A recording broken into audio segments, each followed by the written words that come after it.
আসসালামু আলাইকুম। চলে আসলাম নতুন একটা ভিডিও নিয়ে। আজকে ভিডিওটা হচ্ছে ডিমের পোস্টমর্টম। আপনারা জানেন আমি ইনকিউবেটর মেশিনে কিছু ডিম বসাইছি, যেগুলা ভিতরে ক্যান্ডেলিং করছি।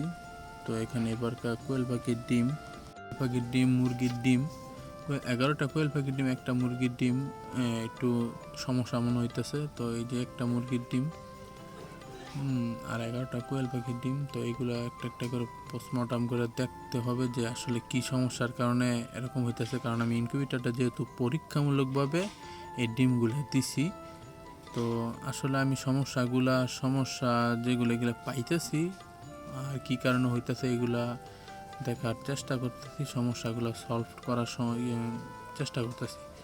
তো প্রথমে অল্প পরিমাণে ডিম দিয়ে পরীক্ষা করাটা ভালো। তো আমি অল্প পরিমাণে ডিম দিয়ে পরীক্ষা করছি, আসলে আলহামদুলিল্লাহ সমস্যাগুলো আমি বুঝতে পারছি। এই ডিমগুলা তারপর আপনাদের দেখানোর জন্য যে আসলে এই ডিমগুলা কেন এরকম হয়েছে ওইটা দেখার জন্য এটা পোস্টমর্টম করার দরকার এই ডিমগুলা। তো এই যে চলে যেতেছি এই ডিমগুলা নিয়ে, আসলে কি সমস্যার কারণে এরকম হইতে পারে। সবাই ভিডিওটা দেখে সাথেই থাকবেন। নিত্য নতুন ভিডিও পেতে সাবস্ক্রাইব করে আমার চ্যানেলের পাশে থাকবেন। তো এই ডিমগুলা আসলে কি সমস্যা এগুলা দেখতে হইব। আসলে ডিম 2-4টা ডিম আপনি না ভাঙলে বুঝতে পারবেন না যে আসলে কি সমস্যাটা হয়েছে।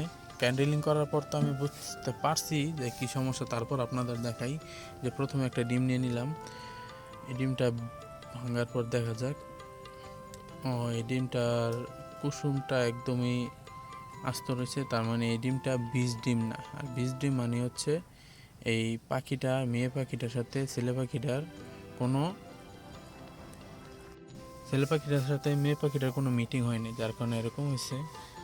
তো এই যে আরেকটা ডিম দেখতেছি। তো এই ডিমটাও সেম আগেরটার মতোই, বীজ ডিম না, এটা বীজ ডিম না। এই ডিমটা কুসুমটা অক্ষত রয়েছে। বীজ ডিম হইলে এটার ভিতরে ব্রণ এসে পড়তো। তো দেখা যাক 3 নাম্বার ডিমটা কি হয়। এটাও বীজ ডিম না। 30টা ডিমের ভিতরে এই ডিমগুলো বীজ ডিম না। আরও দেখা যাক।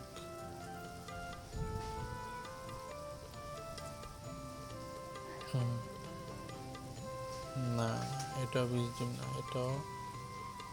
ডিমটাও ওই আগের ডিমের মতোই।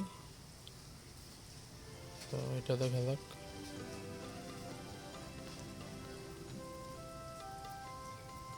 আসলে ডিম ভাঙ্গাটা অনেক একটা রিস্কের ব্যাপার, কারণ এখানে অনেক দুর্গন্ধ। যে ডিমগুলো নষ্ট হয়ে গেছে ওগুলো থেকে অনেক দুর্গন্ধ বাইরে। তো আপনাদের ভাবে এক পর্যায়ে বমির পর্দায় চলে গেছিল।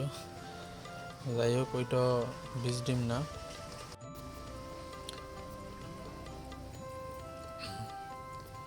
তো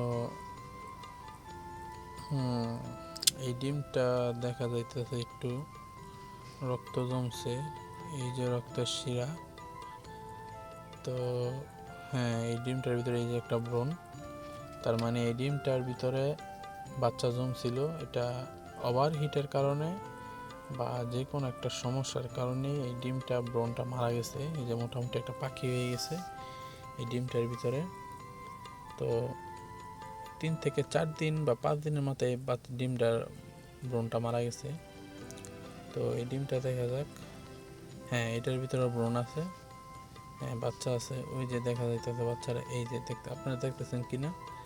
এই যে ভিডিওটা করার সময় আসলে ঠিকমতো করা হয় না ভিডিওটা, যার কারণে এরকম বোঝা যাইতেছে। তো এই যে দেখুন, এই যে ব্রণ একদম বাচ্চাটা, মানে ওই ডিমটা আগের ডিমটা আর এই ডিমটা একই দিনে বাচ্চাটা মারা গেছে। তো কেন মারা গেছে এটা বুঝতে পারতাছি আমি। তো ডিমটার ভিতরে এটাও আগের পর্যায়ে সেম। এটার ভিতরে যে ব্রণ আছে, ওই ডিমটার থেকে এই ডিমটা 2 দিন পরে নষ্ট হয়েছে। কারণ এটার ব্রণটা একটু বড়। এটার ব্রনটা একটু বড় দেখা যাইতেছে। তো এটার ভিতরে কি সমস্যা দেখা যাক। তো আমরা 2টা ডিম পাইলাম, না 3টা ডিম পাইলাম ব্রনওয়ালা। তো এই ডিমটা আসলে ফাটা ছিল, যার কারণে এটার পানিটা আঁকেই শুকাই গেছিল। এটা বাত, এটা আনার সময় ফাইটে গেছিল ডিমটা। তো এখন এই ডিমটা দেখা যাক কি সমস্যা। হ্যাঁ, এই ডিমটা নষ্ট হয়ে গেছে, বাট এটার ভিতরে কিছুটা ব্রণ আছে। তার মানে এই ডিমটা হালকা পাতলা ব্রণ জমার সময় নষ্ট হয়েছে। তো এই ডিমটার ভিতর হালকা পাতলা ব্রণ আছে, মানে এই 2টা ডিম একসাথে নষ্ট হয়েছে। হ্যাঁ, এই যে ব্রণটা, এই যে কালো ব্রণ দেখা যাইতেছে। এই ডিমগুলা মানে একসাথে নষ্ট হয়েছে, যে কটা ব্রণ আছে একসাথে নষ্ট হয়েছে, একই দিনে নষ্ট হয়েছে। তো দেখা যাক এই যে ফার্মি মুরগির ডিমটা, এটার কি সমস্যা। এই ডিমটা ফার্মি মুরগির 20টা ডিমের থেকে আমি 4টা ডিম খাইয়ে ফেলছিলাম আগে, তো 16টা ডিম ছিল। তো এখন এই ডিমটা দেখা যাইতেছে 15 নাম্বার ডিম। এটা একেবারে জমেই নেই। তার মানে এই ডিমগুলা কিছু ব্রণ পাইছি, কিছু ব্রণ নাই। তো যেগুলো ব্রণ নাই এগুলা এগুলা ব্রণ যেগুলো নাই ওইগুলো আসলে যেগুলা ভিতরে ব্রণ দেখা যাইতেছে না, ওইগুলা বীজ ডিম না, পাখির সাথে মিটিং হয়নি। আর বাদ বাকি যেগুলো বীজ ডিম ছিল, ওই ডিমগুলো আসলে নষ্ট হওয়ার মূল কারণ হচ্ছে আমাদের এখানে হয়তোবা লোডশেডিং ছিল। ওই লোডশেডিংয়ের কারণে নয়তোবা ভিতরে আমার আর্দ্রতা যে কোনোভাবে কমে গেছিলো, অক্সিজেন নিতে পারে নাই, বা ওভারহিটের কারণে এই বাচ্চাগুলো মারা গেছে। তো ইনশাল্লাহ পরবর্তী ভিডিওতে দেখাবো যে ওভারহিট কী কারণে হয়েছিল, বা আরও ইনকিউবেটারটার ভিতরে আমি চালানোর পরে অভিজ্ঞতা আমার হয়েছে যে কী সমস্যা হইতে পারে, কেন এই সমস্যাগুলো হয়েছে। ওই সমস্যাগুলো সমাধান নিয়ে একটা ভিডিও তৈরি করবো ইনশাল্লাহ, যাতে আপনাদের ভবিষ্যতে কখনো এই ধরনের ভুল না হয়। তো আপনারা সকলেই আমার পাশেই থাকবেন ইনশাল্লাহ। নিত্য নতুন আরও ভিডিও দেখতে আমার চ্যানেলটাকে সাবস্ক্রাইব করে আমার পাশেই থাকবেন ইনশাল্লাহ। আসসালামু আলাইকুম।